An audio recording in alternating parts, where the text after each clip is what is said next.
Chapter 28 of Skallagrim's Land-Taking. Skallagrim came to land, where a large ness ran out into the sea, and above the ness was a narrow isthmus, and there they put out their lading. That ness they called Shipness. Then Skallagrim spied out the land.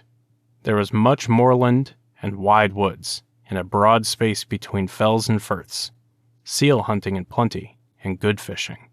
But as they spied out the land southwards along the sea, they found before them a large firth, and turning inwards along this firth, they stayed not their going till they found their companions, Grim, the Hålogalandr, and the rest. A joyful meeting was there.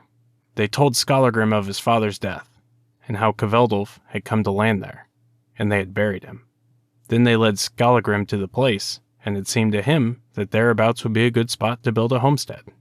He then went away, and back to his shipmates, and for that winter each party remained where they had come to land. Then Skallagrim took land between fells and firths, all the moors out to Sealach, and the upper land to Borgar Haraum, and southwards to Hafnarfell, and all the land from the watershed to the sea. Next spring he moved his ship southwards to the firth, and into the creek close to where Kveldulf came to land, and there he set his homestead, and called it Borg, and the firth Borgar Firth, and so too the countryside further up they named after the firth. To Grim the Hålogalandr he gave dwelling place south of Borgar Firth, on the shore named Havan Air. A little beyond this, a bay of no great size cuts into the land. There they found many ducks, wherefore they called it Duckkyle, and the river that fell into the sea there, Duckkyle River. From this river to the river called Grim's River, the land stretching upwards between them Grim had. That same spring, as Skallagrim had his cattle driven inwards along the sea, they came to a small ness where they caught some swans, so they called it Swanness. Skallagrim gave land to his shipmates. The land between Long River and Hafsbruck he gave to Ani, who dwelt at Annabrekka. His son was Anund Sioni. About this was the controversy of Thorstein and Tungad. Grani dwelt at Granestead on Digraness.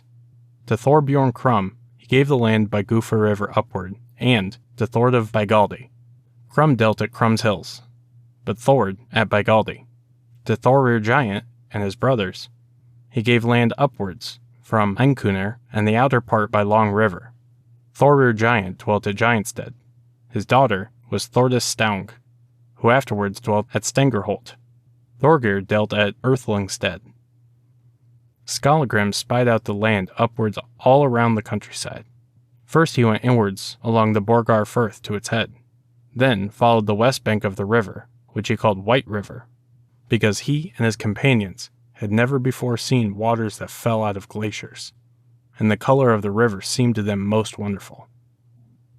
They went up along White River, till a river was before them coming down from the fells to the north.